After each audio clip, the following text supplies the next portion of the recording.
Diarrhea is increased stool output or increase in frequency or in change in consistency.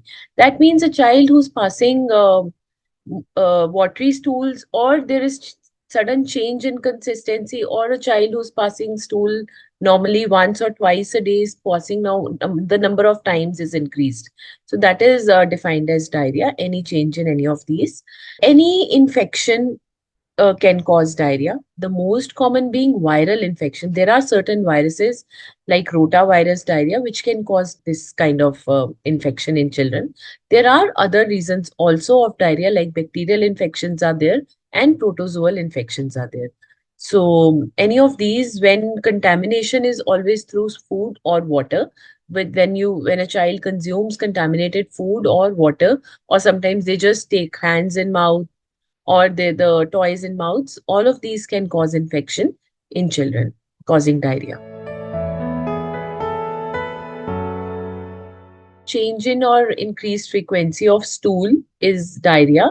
Along with it, there are certain symptoms which may be present, like there may be fever in children, there may be vomiting associated with it, there may be severe pain abdomen or pain, tummy pain in there, weakness may be there because of all these reasons. And as the complication occurs, the diarrhea is causing loss of water from our body. So once the water output is the loss is much more than what should have happened, it may cause something dehydration, of which we are worried the most. Dehydration, the water in the body becomes less as there is a lot of loss in it. So that is something we are worried when it can cause decreased urine output, it can cause weakness, it can cause sudden loss of consciousness also, and other symptoms. Over the counter medicine should not be taken for any infections or any reasons. And any sudden change in diarrhea, any vomitings, any fever, parents should take their children to hospital or to their pediatrician, and they should get the baby checked.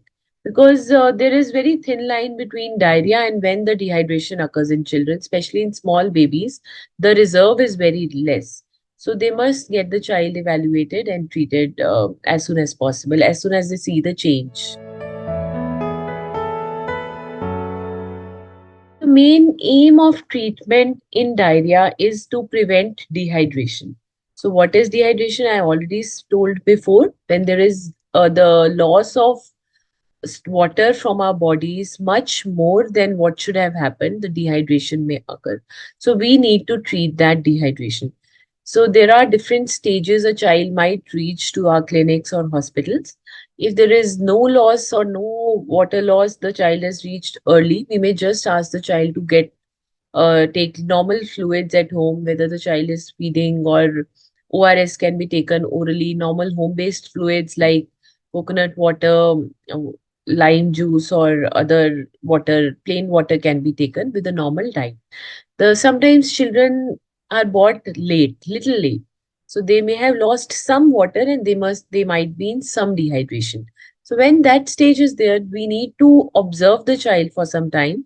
And again, we are giving oral liquids only, but they are given monitored. So we monitor the child in the clinics or hospitals and treat the dehydration part there. And once we feel the child is better, we send the child home. Third stage is a very severe stage when the water loss is much more. That is the stage we need to admit the child. We need to give the fluids through injectables. We need to keep the child for observation for a day or two, depending on the condition of the child, maybe more if it has caused damage to our other organs of the body. Apart from the dehydration, we also need to treat sometimes the diarrhea is associated with the this thing, vomitings, we need to treat that. Fever, we need to treat that. Maybe other symptoms are there which we need to treat. I have seen most of them, they come with a 1 day history of diarrhea and they would have stopped many things at home, like normal home food also. They would think that we have started giving child only khichdi, only liquids. So again, I said some stages, simple diarrhea, nothing to be avoided. Homemade food to be given when there is no dehydration give normal homemade food. Even milk and other things can be consumed in that stage. If there is some dehydration in child is need to give more fluids.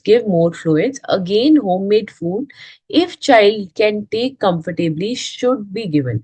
So here comfortably is if child is vomiting a lot, don't force feed a child. If child doesn't want to take the food, don't force feed. Give home feed if the child is comfortable.